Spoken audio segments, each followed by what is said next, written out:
안녕하세요. 용의 IT입니다. 오늘은 금융인증서에 대해서 얘기해 보도록 하겠습니다.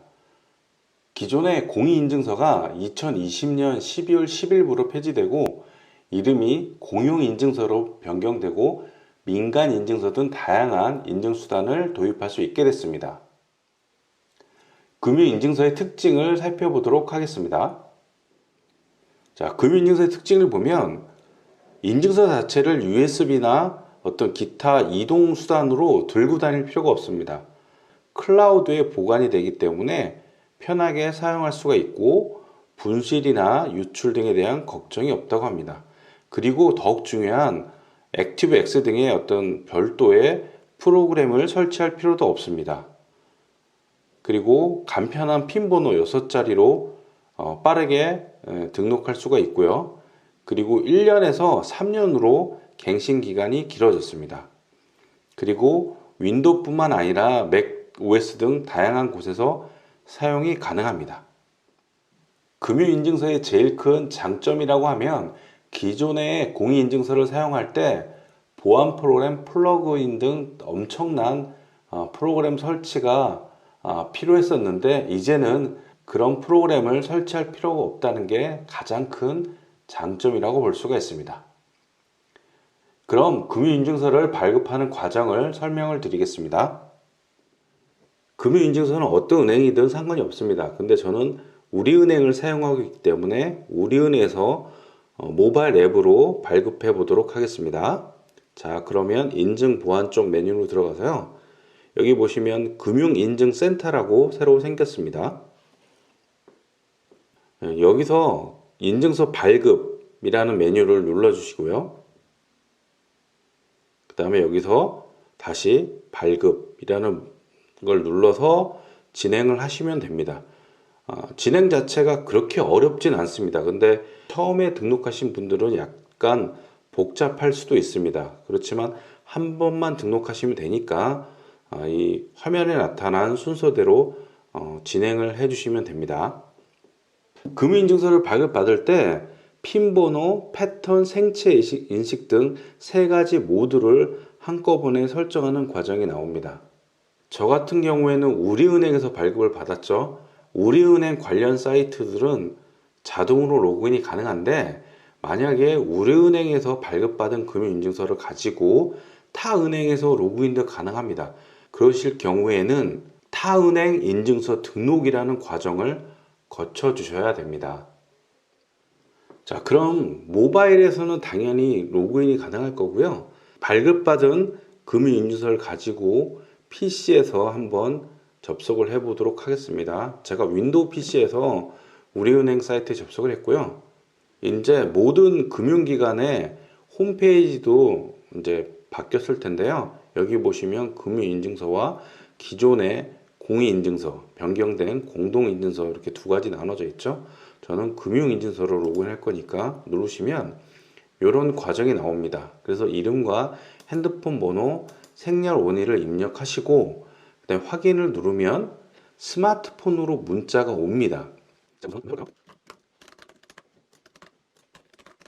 자, 이렇게 하시고 우선은 자동 연결은 조금 후에 말씀을 드리죠. 자, 제가 확인을 누르면 스마트폰에 문자가 가고 스마트폰에서 회신일로 47번이라는 숫자를 넣어서 회신을 해야 된다는 그런 얘기입니다. 제가 문자가 왔고요. 숫자를 47번 입력하고 회신을 했습니다. 그러면 이렇게 금융인증서가 나오고 요거를 선택을 해줍니다. 그러면 핀 번호가 나오죠. 그러면 이렇게 로그인이 되는 겁니다. 앞에서 말씀드린 것처럼 우리은행에서 발급받은 금융인증서를 다른 은행에서 사용하실 때는 꼭 그 타은행 인증서 등록이라는 과정을 거쳐야 됩니다. 다시 한번 제가 금융인증서로 로그인 한번 해볼게요. 그러면 여기 자동 연결을 이번엔 설명을 드리겠습니다. 이 자동 연결을 체크를 하시면 지금처럼 이름, 핸드폰 번호, 그 다음에 생년월일 하고 이제 스마트폰으로 문자가 왔을 때 특정 번호 두 자리로 회신하는 이 두 가지 과정을 스킵을 하게 됩니다. 스킵을 하고 바로 인증서를 선택해서 핀 번호를 입력하는 과정으로 바로 넘어갑니다. 이제 공공기관에서도 금융인증서를 지원하기 시작했습니다. 먼저 제일 많이 사용하는 홈택스에서 한번 제가 로그인 한번 해볼 건데요. 자, 윈도우 PC에서 지금 제가 홈택스 홈페이지에 접속을 했고요. 로그인을 눌러주시면 여기서 공동인증서랑 금융인증서가 같이 나오죠. 이 메뉴를 눌러주십니다. 그리고 여기에 보시면 새로운 금융인증서라는 메뉴가 나오죠. 이걸 눌러주세요.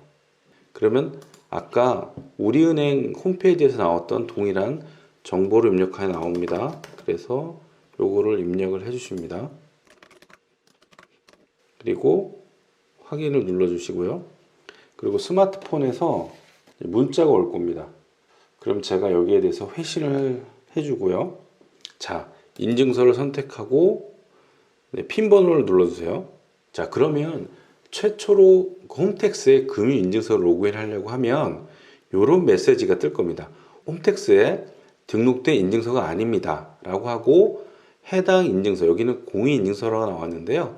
금융인증서랑 똑같습니다. 금융인증서도 최초 한 번은 홈택스에 등록을 해주셔야 돼요. 그래서 확인을 눌러서 이제 그 금융인증서 등록하는 화면으로 넘어가게 되죠. 그럼 거기서 등록을 한 이후에 다시 한번 요 메뉴를 눌러서 개인정보 입력하고 로그인 하시면 그 다음부터는 정상적으로 로그인이 가능합니다. 자, 그럼 금융인증서의 장점은 윈도우 PC뿐만 아니라 이제 맥OS, 맥북이나 같은 맥OS에서도 로그인이 가능하다는 거죠. 이제 지금 보시는 화면은 이제 맥북에서 제가 작업하는 화면이고요. 맥북에서 홈택스로 접속을 한번 해보겠습니다. 그래서 로그인 눌러주시고요. 아까같이 똑같이 이 메뉴를 누르고 금융인증서 눌러주시고 이름을 입력해 줍니다. 저 같은 경우에는 홈택스에 인증서는 등록을 했지만 자동 연결하기 체크를 안 했기 때문에 이 메뉴가 계속 나오고 있습니다. 그리고 확인. 그러면 스마트폰으로 문자가 올 거고요.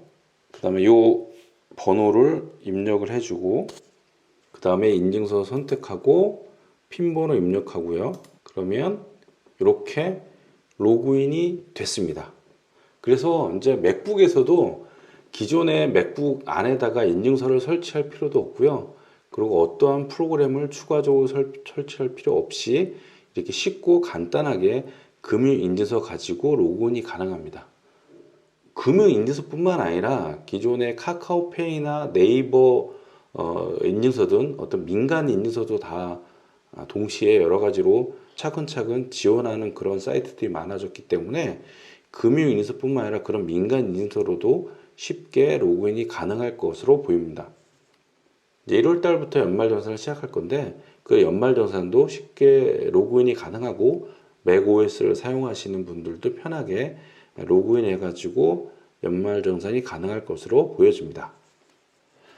자, 이렇게 간편하고 편리한 금융인증서를 가지고 이제 발급하는 방법부터 로그인하는 방법까지 또 윈도우나 맥OS 등에서 편하게 사용하는 방법을 설명을 드렸습니다.